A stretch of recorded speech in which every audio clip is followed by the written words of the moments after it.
ni mwenyekiti wa Chadema kanda ya Magharibi inayojumuisha mikoa ya Tabora, Kigoma na Tabora.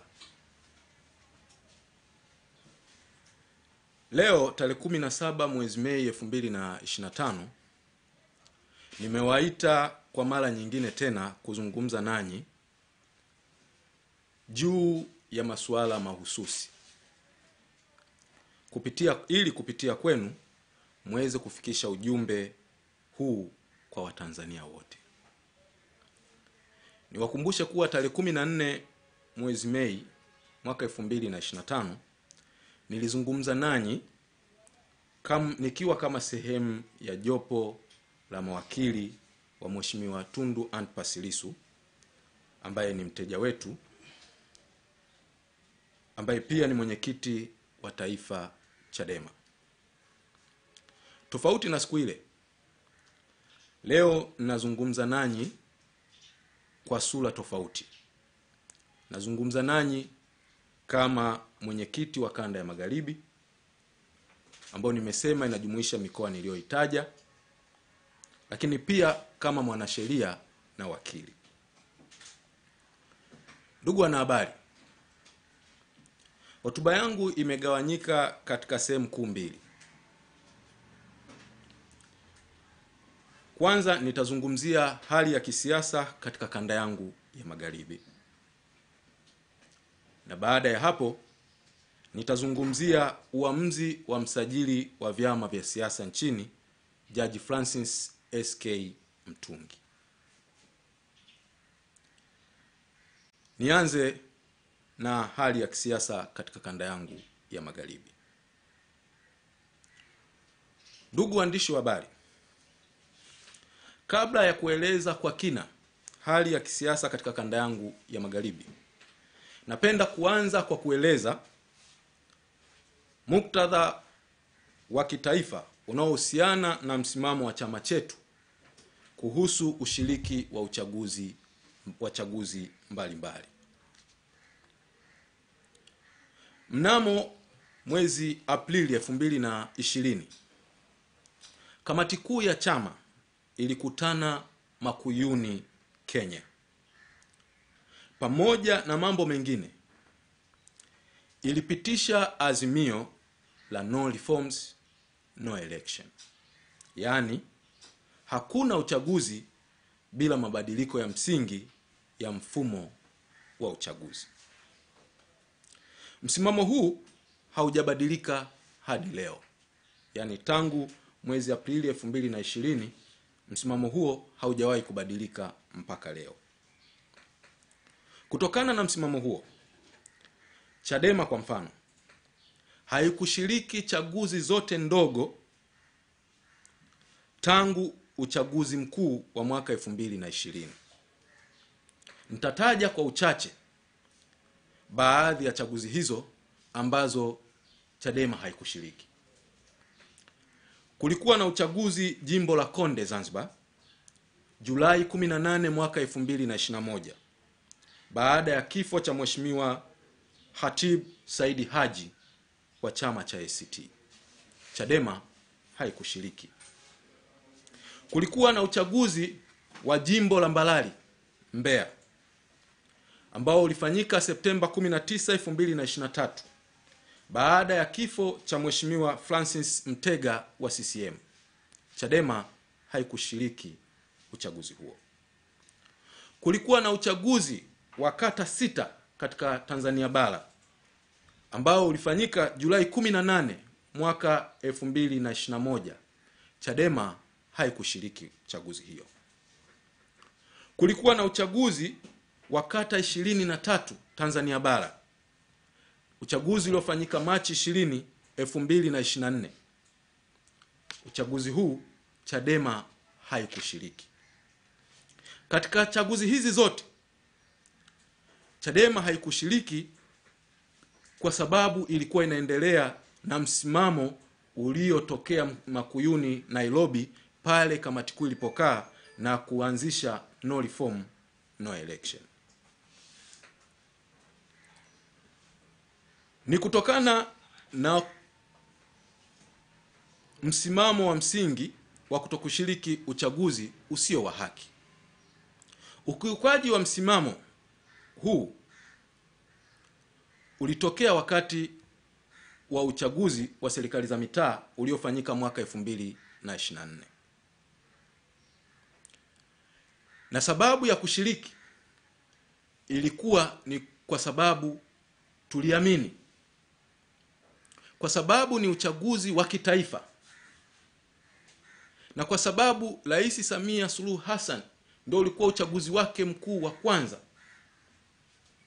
kitaifa, na kwa sababu alikuwa ametuaminisha kwamba yeye anaamini katika reforms, tuliamini kwamba uchaguzi wa serikali za mitaa wa mwaka 2004 uliofanyika mwezi Novemba utakuwa wa huru na wa haki. Kilichotokea ni kile kile ambacho Chadema walipoweka msimamo wa no reform no election pale Mkuyuni, Nairobi, Kenya, ndicho kilichojitokeza kwenye uchaguzi wa serikali za mitaa. Wote ni mashahidi uchaguzi ule ulivyofanyika, na mpaka leo hakuna viongozi wa Chadema ambao wanaongoza kwenye serikali za mitaa. Ndugu waandishi wa habari, uchaguzi wa mwaka 2024 mwezi Novemba wa serikali za mitaa sio tu haukuwa uchaguzi wa huru na haki, lakini pia ambao ulipoka ushindi wa wazi wa wale waliogombea, lakini pia ulikigharimu sana chama cha Chadema. Wanachama wake waliuawa, mmoja katika kitongoji cha Mkwese Manyoni, mwingine Gongo la Mboto Dar es Salaam, na watatu huko Tunduma. Hadi sasa bado hali hiyo haijabadilika. Baada ya uchaguzi wa serikali za mitaa uliofanyika mwezi Novemba mwaka 2024, siku 4 baada ya uchaguzi huo wa serikali za mitaa, kamati kuu ya Chadema, yani siku ya 5, ambayo ilikuwa ni tarehe 2 mwezi wa 12 mwaka 2024, kamati kuu ilikaa na kujadili kwa kina yote yaliyotokea katika uchaguzi ule. Na baada ya kujadili, walitoka na maamuzi ambayo kupitia press ya tarehe 10 mwezi Desemba 2024, aliyekuwa mwenyekiti wetu wakati huo, Mheshimiwa Freeman Aikael Mbowe, alitoa tamko rasmi la kurejea kwenye msimamo wa awali wa no reforms no election. Msimamo huu uliwasilishwa mbele ya baraza. Msimamo huu baada ya siku hiyo kurudia tena baada ya kumaliza ule uchaguzi wa serikali za mitaa, msimamo huo uliendelea kuwepo, na ilipofika tarehe 20 Januari mwaka 2025, kama mtakumbuka, uchaguzi wa Chadema ulifanyika tarehe 21 Januari 2025. Lakini kabla ya hapo, tarehe 20, Chama cha Demokrasia na Maendeleo kilikaa baraza kuu. Kwa hiyo tarehe 20 mwezi Januari 2025, msimamo huu wa kamati kuu ambao uliamliwa tarehe 2 mwezi wa 12 mwaka 2024, na mwenyekiti aliyekuwepo Freeman Aikael Mbowe akatoa msimamo huo mbele ya umma kupitia vyombo vya habari iliyofanyika tarehe 10 mwezi wa 12 mwaka 2024. Msimamo huo uliingia kwenye baraza kuu tarehe 20 mwezi wa kwanza 2025. Baraza kuu likaubariki, na baada ya kuubariki, tarehe 21 ambapo kulikuwa na mkutano mkuu, ambao mkutano mkuu huo pia ulikuwa unahusika na kufanya uchaguzi wa mwenyekiti wa chama taifa na makamu na wengineo. Mkutano mkuu ulibariki pia maamuzi ya no reform no election. Ndugu waandishi wa habari, swala la no reforms no election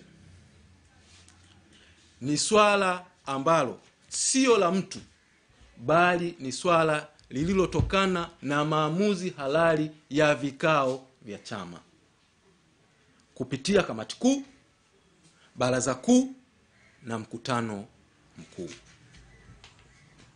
Kwa hiyo maamuzi ya no reform no election ni maamuzi ambayo yapo kwa mjibu wa katiba na kanuni za chama. Ukisoma katika katiba yetu ya chama, kwenye kanuni zake, kanuni ya 10, kanuni ndogo ya kwanza 11, kanuni ya 10, kanuni ndogo ya kwanza Romani ya 11 inasema, ambayo inazungumzia maadili ya viongozi, inasema kiongozi anatakiwa kutii na kutimiza maagizo anayopewa na viongozi wa ngazi za juu au vikao halali, na kama hakubaliani na maagizo hayo aeleze hivyo kwa kupitia taratibu na ngazi zilizowekwa kwenye kanuni. Nimesoma hii kanuni ya 10, kanuni ndogo ya kwanza Romani ya 11, nikitaka kusisitiza kwamba kwa kuwa no reform no election imepitia mchakato wa vikao muhimu vikuu vitatu vya chama, na wanachama ambao ni wa Chadema ambao ni wajumbe halali walipitisha no reform no election, sisi kama viongozi na wanachama wote tunatakiwa kuheshimu na kutekeleza maagizo hayo kama ambavyo kanuni hii niliyoitaja inavyotuelekeza. Sasa kwa niaba ya kanda ya Magharibi, niliwahi kusema na leo ninasema kwamba sisi kanda ya Magharibi tunatangaza hadharani kwa mara nyingine na kwa msisitizo, tena kwa wivu mkubwa, kwamba sisi tunatekeleza msimamo huu wa chama uliotokana na vikao halali nilivyovitaja hapo awali. Wakati mimi nikisema haya, ninafahamu wazi kwamba wapo baadhi ya viongozi wenzangu ambao wengine walikuwa ni wajumbe kwenye hivi vikao. Yaani wapo wajumbe ambao ni viongozi wenzangu katika kanda ya Magharibi ambao walikuwa ni wajumbe wa baadhi ya vikao. Kwa mfano, kwenye baraza kuu kuna wajumbe wa kutoka kanda yangu ambao ni viongozi kwenye kanda yangu. Lakini pia kupitia mkutano mkuu kuna viongozi kutoka kanda yangu ambao ni wajumbe wa mkutano mkuu. Kwa hiyo wakati tunapitisha maamuzi haya walikuwepo na waliunga mkono. Lakini baada ya kupitisha maamuzi haya na kuenda kutekeleza, baadaye wamegeuka. Na baada ya kugeuka kuna ambao wameamua kuacha wanachama. Ninafahamu kwamba aliyekuwa makamu wangu ndugu Masanja Musa Katambi, na mheshimu, tumefanya naye kazi vizuri, sina shida naye, aliamua kwenda kinyume na msimamo wa chama, tofauti na kanuni zinavyoelekeza, kama nilivyosema. Lakini pia aliyekuwa mwenyekiti wa chama mkoa wa Tabora, kaka yangu, ndugu yangu James Kabepele, aliamua kwenda kinyume na maamuzi ya chama. Na baadaye watu hawa pamoja na wengine wameamua kuachana na chama chetu.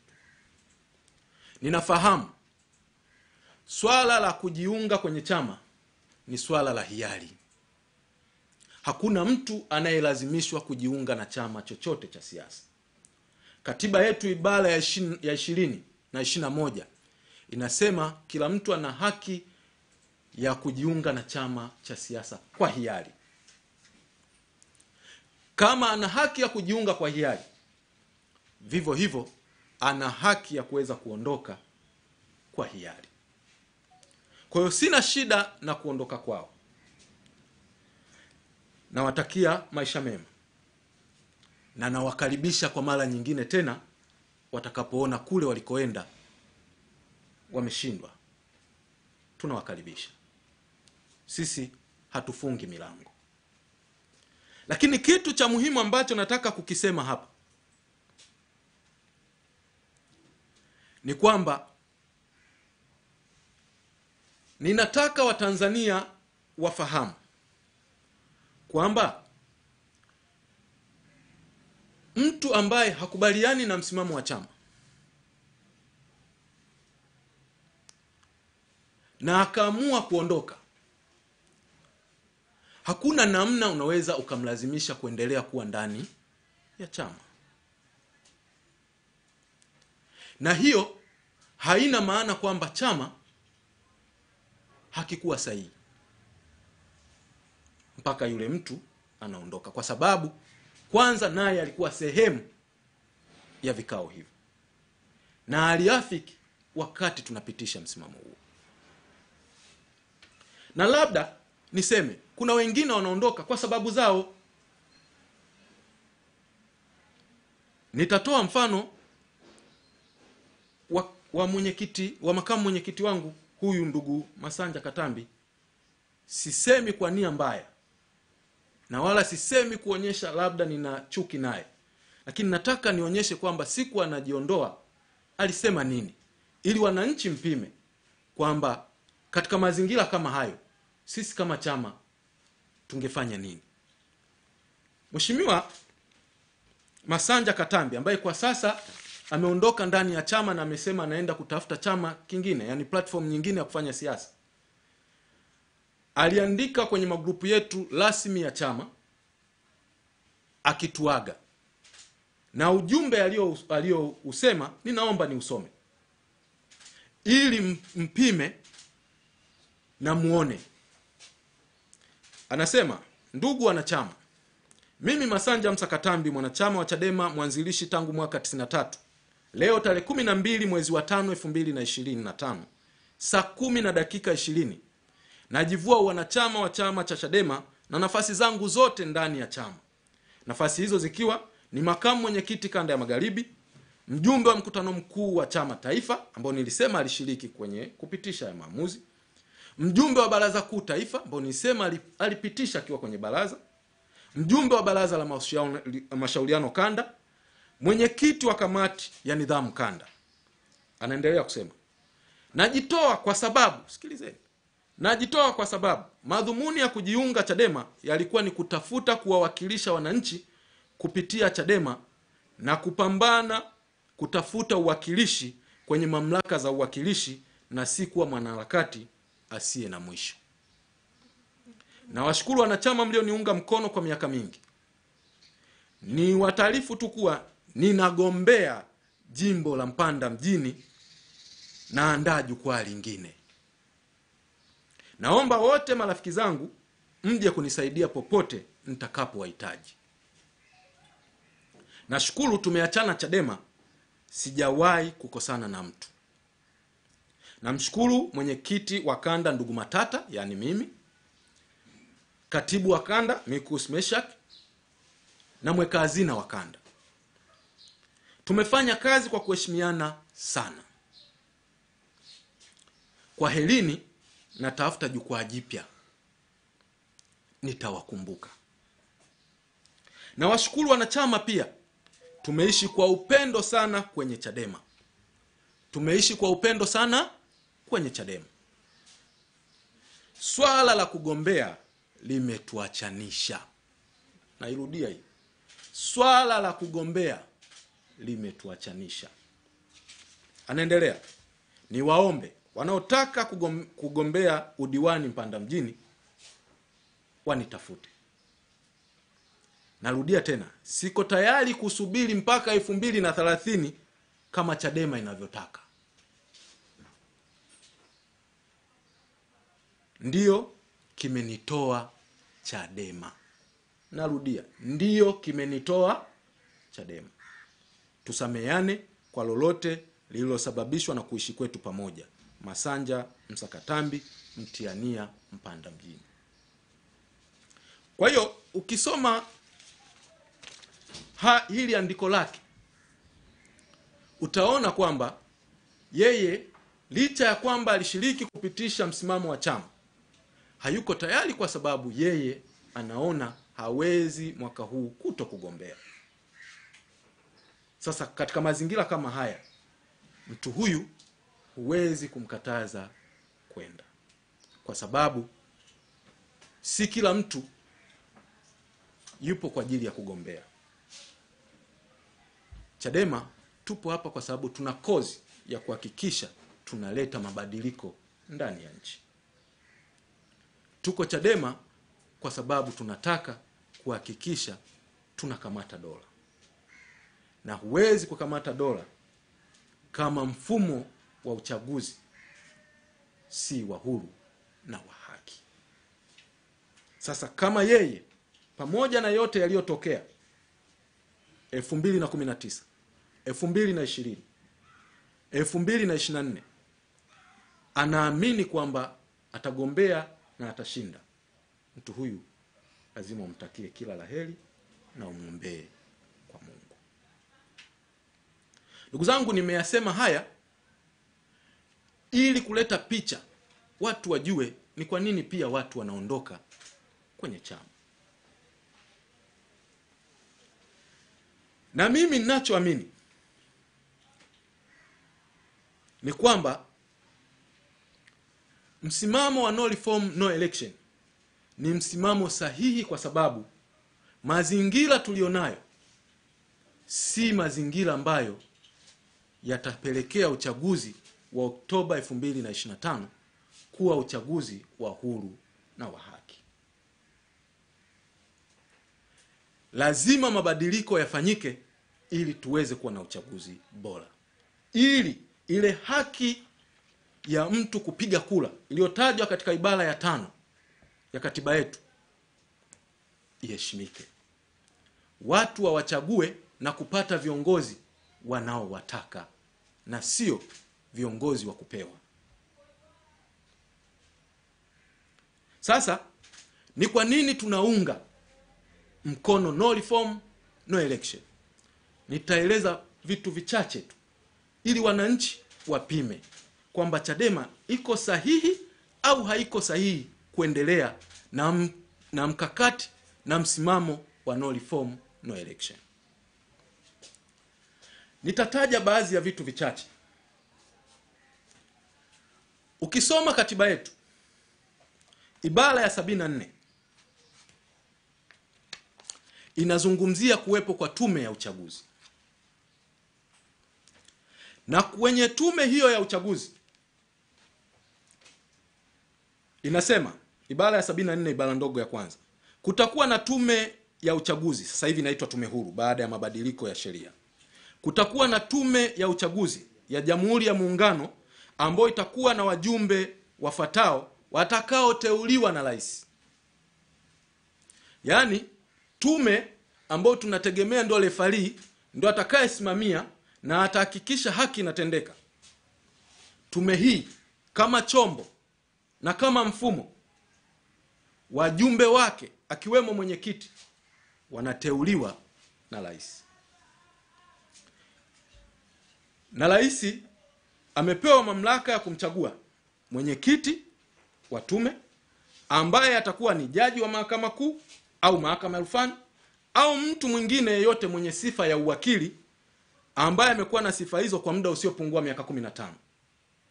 Rais huyo huyo ana mamlaka ya kumteua makamu wa mwenyekiti ambaye atakuwa ni jaji wa mahakama kuu au mahakama ya rufani au wakili ambaye amefanya kazi kwa muda usiopungua miaka 15.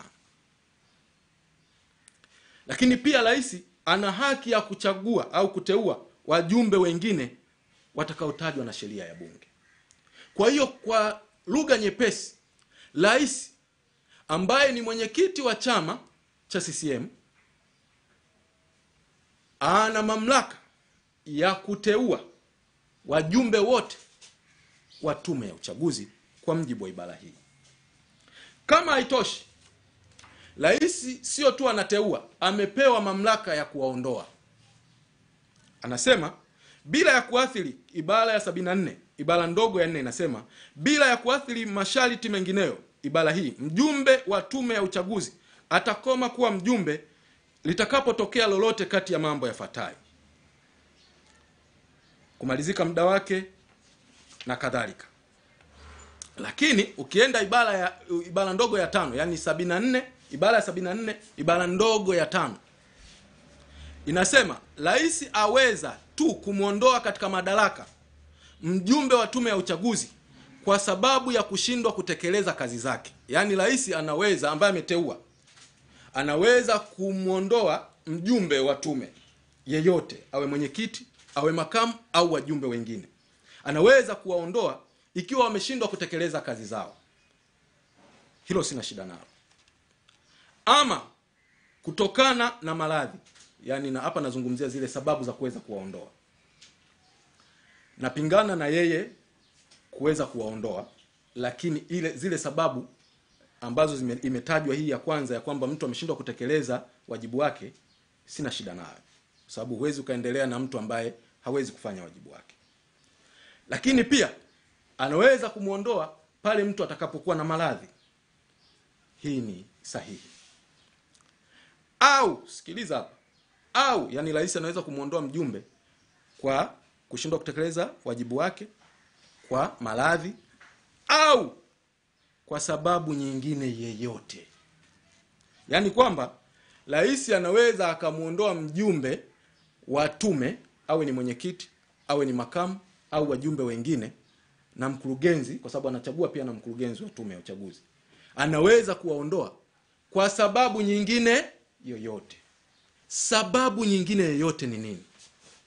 Maana yake ni kwamba rais anaweza akatafuta sababu yoyote kumuondoa mtu huyu. Sasa hii ina maana gani?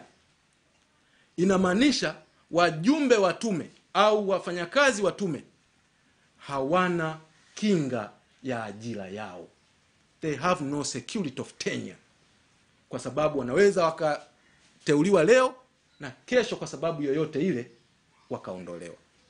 Kwenye mazingira kama hayo, mtu yeyote ambaye atakuwa kwenye tume atakuwa tayari kutekeleza maagizo fulani yanayotoka sehemu nyingine, na hasa kwa aliyemteua, kwa kuhofia asipofanya hivyo anaweza kuondolewa, kwa sababu rais ana mandate ya kuweza kumuondoa kwa sababu yoyote kwa mjibu wa ibara hii ya 74 ibara ndogo ya 5. Laiti kama kusingekuwa na kifungu hiki cha katiba kwamba rais at least tu ateue, halafu kwenye mchakato wa kumuondoa mtu kuwepo na mfumo mwingine kama ambavyo ilivyo kwa majaji. Rais nchini anateua majaji, lakini kwenye kuwaondoa kuna tume ya utumishi wa mahakama ndio inahusika, pamoja na kuleta majaji karibia 15 kutoka nchi za Commonwealth, Jumuiya ya Madola. Wale wanakuja wanasikiliza, na wakiafiki ndio wanaondolewa. Kwa hiyo unaweza kuona kwa kiasi fulani majaji wana security of tenure. At least ana ile kuwa na uhakika kwamba hawezi kuondolewa kiholela, kuna mchakato unafanyika. Sasa wakati yote haya yanafanyika na watu wanajua ajira yao iko rehani, muda wote wanaweza wakaondolewa. Ukisoma ibara hiyo ya 74, ibara ndogo ya 11 inasema, katika kutekeleza madaraka yake kwa mjibu wa masharti ya katiba hii, tume ya uchaguzi haitalazimika kufuata amri au maagizo ya mtu yeyote au idara yoyote ya serikali au maoni ya chama chochote cha siasa. Unaweza ukahisi kwamba hii imewapa nguvu kuweza kufanya chochote kwa kusimamia haki, lakini hii inaweza kutumika vibaya na tume kwa kufata masharti au maelekezo ya kutoka sehemu nyingine, na mtu yeyote asiweze kwenda kuambia chochote, kwa sababu wanasema hakuna mtu yeyote anaruhusiwa kwenda kuambia chochote. Mfano, chama kinaona kuna kutokutendeka haki kunakofanywa na tume, wanapeleka maoni, halafu wanaambiwa, sisi kama tume hatulazimiki kufata amri, maagizo ya mtu yeyote au idara yoyote ya serikali au maoni ya chama chochote cha siasa Maana yake ni nini? Maana yake ni kwamba hawa watu wanao uwezo wa kufanya lolote na msiwafanye lolote. Kibaya zaidi, ibara hiyo ya 74, ibara ndogo ya 12 inasema, hakuna mahakama yoyote itakayokuwa na mamlaka ya kuchunguza jambo lolote linalotendwa na tume ya uchaguzi katika kutekeleza madaraka yake kwa mjibu wa masharti ya katiba hii. Yaani kwamba wakati tume inapofanya shughuli zake, kuandikisha wapiga kura ni moja ya kazi ya tume, kuandikisha wapiga kura kwenye daftari la kudumu, na sheria inasema mara 2 kila baada ya uchaguzi, at least mara 2. Kwa hiyo wakati inafanya huo mchakato au mambo mengine yoyote ambayo tume inayafanya kwa mjibu wa katiba, hakuna mtu yote ataruhusiwa kwenda mahakamani kwenda kulalamika juu ya utendaji wao. Nitoe mfano. Tunaandikishwa kwenye daftari la kudumu la wapiga kura, na wenye seva ni tume. Vyama vya siasa vinapewa mawakala kuona watu wanavyojiandikisha, lakini vyama havipewi uwezo wa kuingia kwenye seva na kuonyeshwa idadi ya watu waliojiandikisha, ili kujua mwaka huu kwenye uchaguzi huu wapiga kura halali ni idadi hii. Vyama vinasubiri kupewa na tume. Kwa hiyo tume inajiamlia, ikiwapa halali au sio halali, hakuna mtu anatakiwa kwenda kuhoji mahakamani. Kenya, vyama vyote vina haki ya kwenda kwenye seva ya tume ya uchaguzi, kwenda kuangalia na kujua idadi ya watu waliojiandikisha na wapiga kura halali. Sisi hakuna anayejua. Kwa hiyo hata mwisho wa siku kwenye uchaguzi wakiongeza kura au wakileta wapiga kura feki, hakuna mtu anayejua. Na ukitaka kwenda kuhoji hili swala mahakamani, utaambiwa chini ya ibara ya 74, ibara ya 12, ibara ndogo ya 12 inasema huwezi kwenda kuhoji chochote mahakamani kwenye utekelezaji wa tume, kwenye mambo ya tume. Hii ni moja ya sababu ya msingi ya no reforms, no election. Hakuna namna unaweza ukawa na tume ya namna hii. Mbaya zaidi, tume yenyewe ina hadi wajumbe ambao ni wana CCM. Kuna wajumbe ni wana CCM. Mjumbe anaitwa Ramadhani Mapuli. Ramadhani Mapuli amewahi kuwa katibu mwenezi taifa CCM, nafasi ambayo anayo Makala sasa hivi, kabla ya kuongeza sijui mafunzo organization na nini.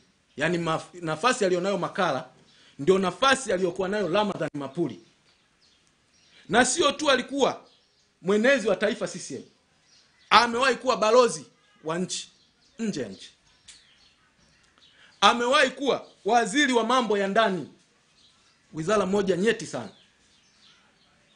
Huyu naye eti ni mjumbe kwenye tume inayoitwa Tume Huru ya Uchaguzi, na unategemea huyu kwenye maamuzi, kwa sababu maamuzi ya tume ni kwa kupiga kula kwa wajumbe. Unategemea huyu apige kula kuipa Chadema, apige kula kuipa ACT, apige kula kuipa NLD. Tunadanganyana. Kama namsingizia kwamba hakuwahi kuwa katibu mwenezi wa CCM taifa, atoke aeleze. Kama hakuwahi kuwa balozi, atoke aeleze. Kama hakuwahi kuwa waziri wa mambo ya ndani, atoke aeleze. Na aeleze umma kwa nafasi hizi nyeti ambazo aliwahi kuzikamata serikalini na CCM, ni lini ametoka hadharani na kuambia Watanzania kwamba yeye tena si mwana CCM? Ni lini alitoka hadharani akasema kuanzia leo mimi sio tena mwana CCM? Kama hajawahi kutoka, leo unawezaje kuiamini tume ambao mjumbe kama huyu yumo? Sasa hebu angalia muundo wa hii tume tu na wajumbe wake ilivyo. Halafu hapo hapo nimesema inateuliwa na mtu ambaye ni mwenyekiti wa chama cha CCM, ambaye CCM ni mshindani wa Chadema na vyama vingine. Yaani wewe unaenda kushindana na timu, wewe ni timu A, unaenda kushindana na timu B. Lakini anayeteua marefa ni kutoka timu A. Halafu huyo ambaye anateua marefa naye yumo kwenye mashindano, anataka kushinda. Mbaya zaidi, huyo ambaye anataka kushinda, kwa mjibu wa katiba yetu inasema matokeo ya urais hayapingwi mahakamani. Yaani katiba inasema huwezi kwenda kupinga matokeo ya rais mahakamani. Kwa hiyo angalia huyu, wajumbe wa tume wana shida jinsi wanavyoteuliwa na jinsi wanavyofanya kazi. Anayewateua ni mshindani. Tume ndio inahusika na kusimamia uchaguzi, ikiwemo na uandishi wa wapiga kura. Halafu hiyo tume huwezi kwenda kuhoji kitu mahakamani kwenye utendaji wake wa kazi. Halafu rais akishachaguliwa, iwe hakuna uhalali, iwe hakushindwa, akaamua tu kutangazwa, kuruhusiwa kwenda mahakamani kupinga. Halafu bado mnaita huo ni uchaguzi. Ndugu zangu, katika mazingira hayo, no reform no election haikwepeki. Tatoa mfano mwingine. Kwa hiyo nimetoa mfano wa wajumbe wa tume. Fikiria kuhusu wakurugenzi ambao wako kila majimbo yetu na wilaya zetu huko kusimamia chaguzi za madiwani na wabunge. Fikiria watu hao. Tunazo shahidi za wazi, wengi walikuwa CCM. Anatoka CCM, anapewa nafasi ya kuwa mkurugenzi. Halafu huyo unategemea aje atende haki pale mtu wa Chadema anaposhinda. Ni katika mazingira hayo, no reform no election haiwezi kupingika, haiwezi kukwepeka. Angalia kitu kingine.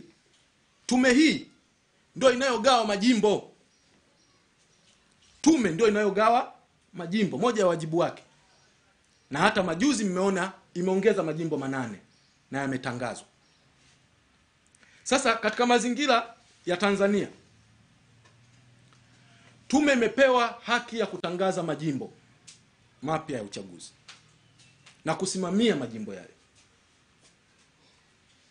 Unaangalia Dar es Salaam yenye watu milioni 5.3 na kitu, kwa mjibu wa takwimu fulani, milioni 5.3, ina majimbo 10 ya kiuchaguzi. yaani sehemu penye watu milioni 5 na kitu, kuna majimbo 10 ya uchaguzi. Halafu unaenda Mtwara yenye watu milioni 1,600,000, 1.6, watu milioni 1,600,000, ina majimbo 10 ya uchaguzi. Tafsiri yake ni nini? Tafsiri ni kwamba tume inaweka majimbo mengi sehemu ambako wanajua kuna CCM, na inaweka majimbo machache sehemu ambako upinzani uko likely kushinda. Hapa Dar es Salaam hakuna mtu mwenye akili timamu atashindwa kufahamu kwamba ni sehemu ambayo vyama vya upinzani viko likelihood kushinda zaidi kuliko peripheral, kuliko mbali. Kwa hiyo unaweka majimbo machache huku, sehemu ambayo ina idadi ya watu wengi milioni 5,300,000. Majimbo hayo yanafanana na Mtwara ina majimbo 10 kwenye watu milioni 1,600,000. Kwa sababu unajua kule utashinda zaidi kuliko huku. Huu mgawanyo ambao haufati kuangalia population quota, hauangalii idadi ya watu, population quota, sio wa bahati mbaya. Nenda Uganda kwa Museveni, wanafanya kitu hiki, research. NLM ya Museveni pale Entebbe na Kampala yake kuna majimbo machache ukilinganisha na kwenye wilaya kule mbali mikoani. Wanafanya hivyo sehemu ambazo wanajua NLA itashinda, wanaweka majimbo mengi. Halafu sehemu ambao wanajua kina Kizza Besigye pamoja na kina Bobi Wine watashinda, wanaweka majimbo machache. Hii ni hujuma kwa vyama vya upinzani. Ni katika mazingira haya huwezi kukwepa no election, no reform. Kwa sababu hakuna namna, chama cha siasa kimesajiliwa kwa mujibu wa sheria na kinatakiwa kufanya vitu kwa kufata katiba na sheria na miongozo. Na kama njia ya kuweza kushika madaraka kwa chama cha siasa ni kwa kutumia uchaguzi, huwezi ukakwepa mabadiliko ya kimfumo. Kwa sababu ni uchaguzi pekee na sio kitu kingine ambacho kinaipeleka chama kushika dola. Na unaposhika dola ndipo unaendeleza ajenda za kuwatetea Watanzania, kama ambavyo tumekuwa tunafanya hata kabla ya kushika dola. Kwa ndugu zangu, nimalizie sasa kwa kusema kwenye hoja hii kwamba wale ambao wameondoka tunawatakia maisha mema, lakini sisi tunaamini kanda ya magharibi kwamba no reforms, no election ndio mwarobaini wa tatizo la uchaguzi wa haki na huru katika nchi yetu. Na tutaisimamia kama nilivyosema kwa wivu mkubwa. Kwa hiyo niwaombe wanakanda ya